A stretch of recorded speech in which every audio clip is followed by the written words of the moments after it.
Muy buenos días. Este es un evento que el Grupo de Trabajo sobre Políticas Digitales y Ciberespacio, que coordino con Sofía Mantilla, organiza conjuntamente con el Instituto de Seguridad Internacional que conduce el general Julio Kahn. Es un honor contar con la presencia de la señora embajadora de la Unión Europea, Aude Mayo Colich. Asimismo, quiero agradecer a los amigos de Europa por su apoyo y es un gusto darles la bienvenida a todos ustedes al Consejo Argentino para las Relaciones Internacionales. La cuestión de la verdad en la política no es un tema nuevo. Reflexionar sobre las noticias falsas en el contexto actual nos obliga a ser cuidadosos en el respeto al pluralismo. Como dice Fernando Enrique Cardoso, no es democrático integrarse solo con los que piensan como uno. También nos obliga a pensar que la verdad en la política es un concepto amplio que tiene que ver con una percepción de la realidad por parte de la sociedad que no es necesariamente uniforme. La política como comunicación usa la narrativa para movilizar, para mejorar la capacidad de cooperar entre los miembros de la sociedad. El tema es que a veces algunas narrativas dan certidumbre emocional a costa de un entendimiento racional, y alejarse de la racionalidad puede abrir la puerta a la manipulación. El concepto de seguridad de la información lo escuché por primera vez de un diplomático ruso como sinónimo de ciberseguridad. Al escucharla, inmediatamente me transmitió una tensión elemental, porque controlar la información, su uso, su disponibilidad y aún controlar sus consecuencias negativas podía significar un ataque a un valor esencial, que es la libertad de expresión. Y por lo tanto uno tiende a poner más énfasis en ese bien a proteger y menos en las consecuencias que su mal uso podría generar. Sin embargo, en los últimos años, diversos ciclos electorales y tensiones sociales que crecieron al amparo de las dinámicas existentes en las redes nos permitió darnos cuenta que la información podía efectivamente ser usada como arma, manipulada, afectando el humor social, generar desaliento mediante targeting psicológico, atacando el marco institucional dentro del cual se da la competencia política, aprovechando las vulnerabilidades de las sociedades abiertas. Populismo versus república se replica en las redes mediante la información con noticias falsas y todas las elaboraciones que llevan a generar parálisis, temores y desavenencias que favorecen a determinados actores políticos. Dichas operaciones atacan las bases mismas de nuestra democracia representativa. Según Tom Wheeler, que fuera presidente de la Federal Communication Commission de Estados Unidos, somos una especie netcéntrica. La fuerza externa más fuerte en la experiencia humana es la manera en que nos conectamos entre nosotros. Las tecnologías más transformativas son aquellas que cambian la forma en que nos interconectamos. Desde la geografía, con montañas y ríos, la imprenta, el tren, el telégrafo, el teléfono. Estas estructuras del siglo XIX y siglo XX eran centralizadas, mientras que Internet, la red del siglo XXI, es dispersa.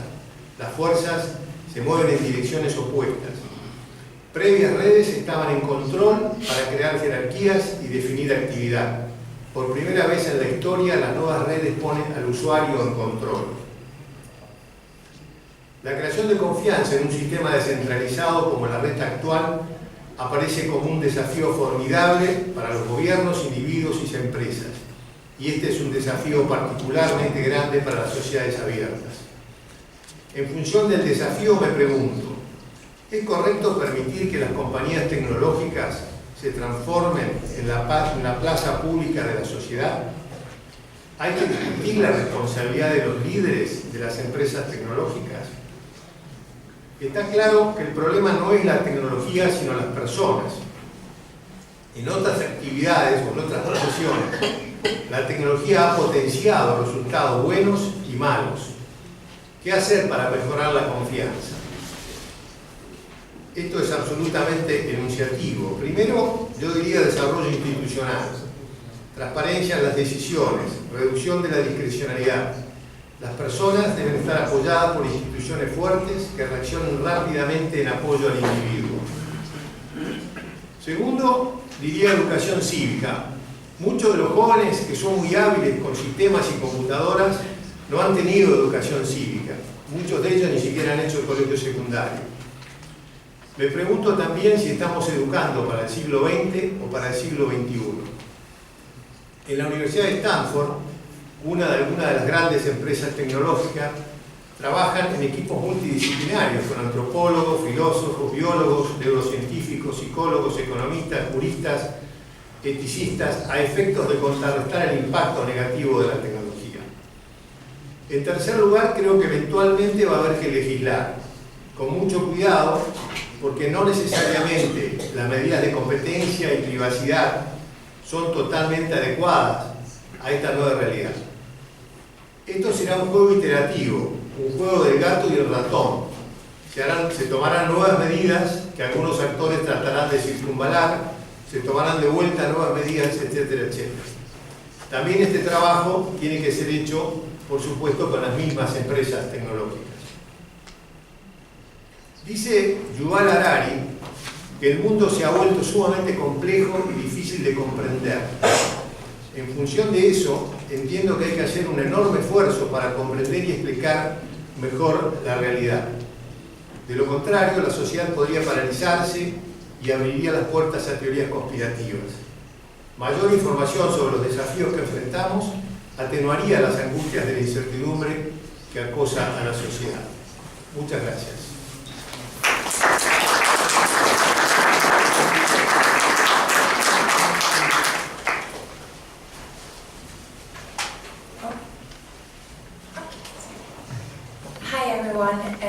Unfortunately, I don't speak Spanish, but I hope that some of you can listen to translation or otherwise understand my English. I'm very, very happy to be here today and to be able to co-host this event as representative of Friends of Europe, to build on the partnership between CARI and Friends of Europe for a think tank in Brussels for a Debate Security Plus report. I hope you all found a copy or an executive summary just outside this venue. And we're here today to talk about something that's truly a global issue. Fake news, I think, is a term that symbolizes the distrust in institutions that's just growing. I will refer to it as disinformation because of this, and not fake news. So, as this is a global issue, I'm here representing a European perspective, discussing this in Argentina, to really see where we can find global best practices, where we can locally tailor messages to counter disinformation. As Alfredo mentioned, this is an old methods that have new means to it right now. Trolls, bot accounts, social media has really allowed for disinformation to become scalable in a way that I think the founders of social media had difficulty understanding themselves. State-sponsored disinformation, such as by the Kremlin, for example, can be used as a weaponized tool to even topple governments without even firing a shot. And this is a reality we're faced with today. It's a serious threat to our democracies, and citizens need to be able to stay informed, to turn to journalistic news, to turn to their communities in order to make informed decisions for our democracies to function. I'm happy that we're discussing this here today because it's a sign that we've come far already in this discussion. Whereas, for example, in 2016, the European Parliament issued a report on disinformation. This was met with fears, and Europeans did not want to discuss this, as they said that we might have to regulate the freedom of expression. And this also highlights the sensitivity of this debate, as we're saying. it is a balance to strike between freedom of expression, but also the spreading of falsehoods, and sometimes also the spreading of misinformation, which may not even be of malign intent. I'm happy that instead in 2018 the European Commission launched an action plan to counter disinformation. And just in 2 years, the debate has completely shifted, and there's now a welcoming for finding new measures and best practices to deal with these things. And this is also something that's highlighted in the action plan, that civil society has a large role to play in the ways of finding new methods to counter disinformation. And I think this is exactly where organizations such as CARI and Friends of Europe can be of help to convene the right stakeholders together to take informed decisions, to share, as we did during the Debating Security Plus online brainstorm, to share best practices, recommendations globally to see what we can learn in our local communities and how we can best help to counter disinformation as such. And I'm really excited to see what the outcomes of this debate will be. I'm here not just to contribute, but also to listen, to see what methods and what ideas you have here to bring together in a global debate again, in order to form this discussion and take this further. I think we still have a far way to walk when it comes to dealing with these issues. In 2 years, attitudes towards dealing with this information have changed, but the issue has remained and is even increasing, some would say. I hope that this debate will show that democracies are better to fight disinformation than autocratic regimes. I firmly believe that a democratic society, with its openness, with its ability to convene different stakeholders and cooperate and coordinate, is better equipped to properly counter disinformation. And I hope this will be reflected in today's debate. Thank you all for being here.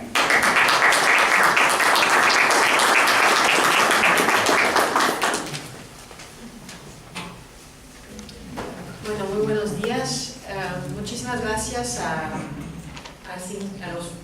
ambos think tanks, Friends of Europe and CARI,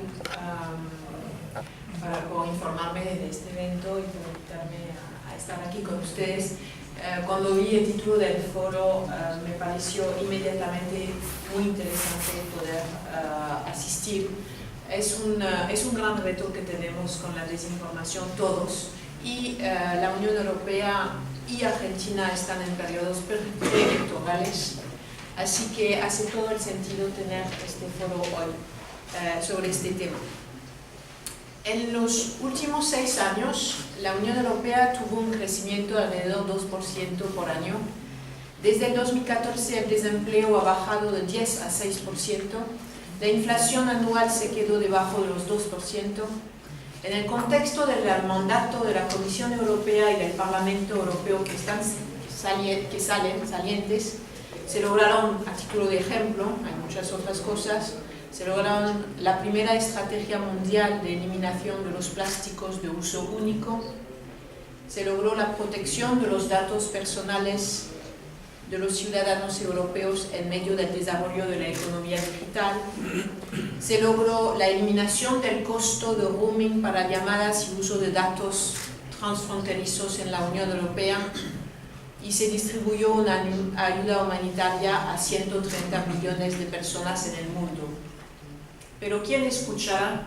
¿Quién sabrá quién se enterará de todo esto antes de las elecciones del Parlamento Europeo el 26 de mayo?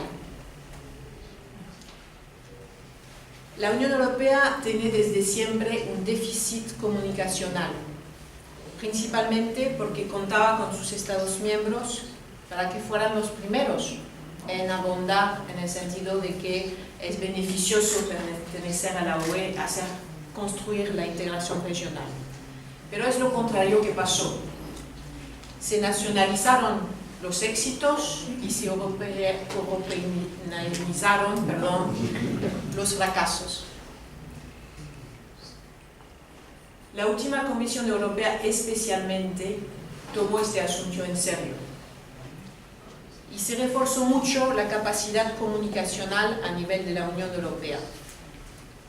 Y se ha sensibilizado a los Estados miembros a la necesidad de compartir la responsabilidad. Probablemente, y saludo a mi colega embajador del Reino Unido aquí presente, probablemente el Brexit también ha ayudado a la toma de conciencia sobre la necesidad de comunicar sobre lo que es la integración europea. Muy destacables fueron los debates ciudadanos organizados a lo largo del año 2018. Se organizaron 1.572 debates sobre la Unión Europea y sus políticas en 583 ciudades del territorio europeo.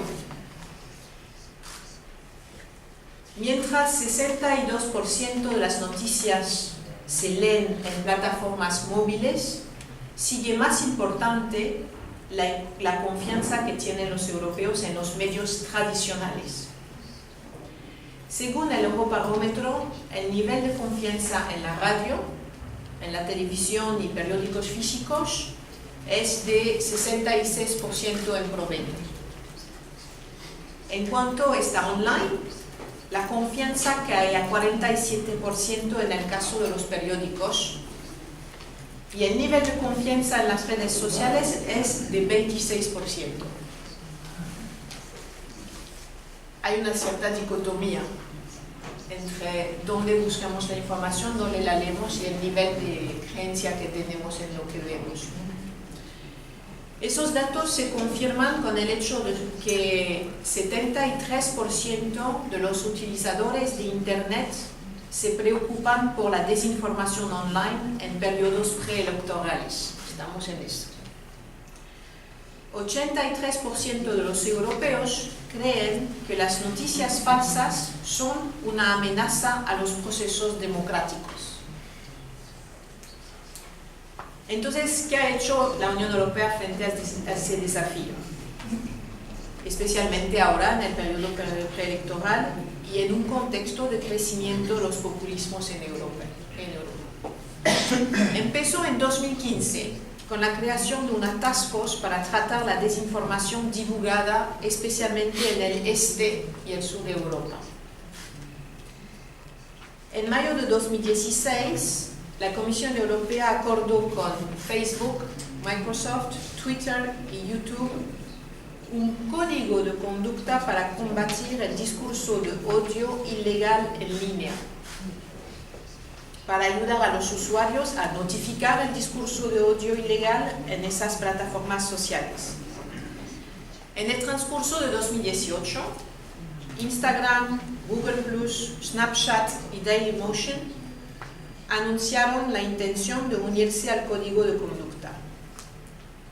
La cuarta evaluación de este código de conducta, que fue en febrero de 2019, muestra que las compañías de tecnología de información ahora están evaluando el 89% del contenido marcado dentro de las 24 horas y el 72% del contenido que se considera ilegal se elimina.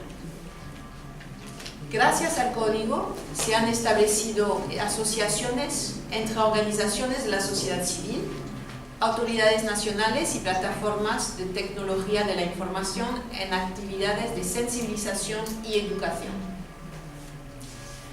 En abril de 2018, después del experimento exitoso de la lucha contra el discurso de odio, la Comisión Europea emitió una comunicación sobre la lucha contra la desinformación en línea, proponiendo 4 acciones que ahora están en marcha.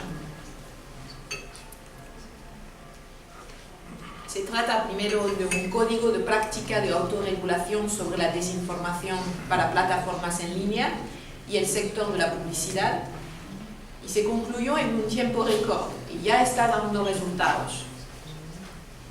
También se creó una red independiente de verificadores de hechos para aumentar la capacidad de detectar y exponer la desinformación. Cuando estaba terminando Antonia con sus charlas, estaba buscando algo que leí esta mañana, pero no lo encuentro. Así que no, pero la idea es que hay un periódico online europeo que se lee mucho en las instituciones europeas, en todos los que trabajan alrededor de la Unión Europea, que se llama y hay noticias de varios índoles ahí. Y esta mañana estaban diciendo que habían visitado a la sede de Facebook en Irlanda, donde intentan convencer que están haciendo todo lo posible para luchar contra la desinformación y que a pesar de esto ellos desde político habían identificado publicidades pagadas para ciertos políticos y otro tipo de desinformación de este tipo. Es difícil, pero a lo menos se está desarrollando. Y la red independiente de verificadores es típicamente lo que ayuda a las plataformas digitales a reaccionar. Es muy importante. También se creó un sistema de alerta rápida con los Estados miembros y se intenta hacer un esfuerzo a nivel de la Unión Europea y a nivel nacional para apoyar a la formación de los ciudadanos en el uso de los medios. También la Unión Europea está activa al exterior de sus fronteras y en Argentina le puedo decir que estamos financiando un proyecto en particular, no sé si hay representantes ahí de FOPEA en la sala. Es un proyecto que con la línea del presupuesto que tenemos de cofinanciamiento de organizaciones de la sociedad civil, hemos elegido financiar un proyecto sobre el tema de la ética en el periodismo, y este proyecto justamente en Argentina tiene como objetivo luchar contra la desinformación. Se trabaja con la asociación FOPEA. Bueno, y como finalmente, para decirlo a nivel de lanzar este foro, como Antonia lo dijo, finalmente todo el desafío consiste en elaborar políticas efectivas para regular el contenido online y los proveedores de servicio, en comunicar de manera innovadora para resistir contra la desinformación y a la vez seguir defendiendo la libertad de los medios de comunicación y su pluralidad, y eso es esencial. Bueno, muchas gracias.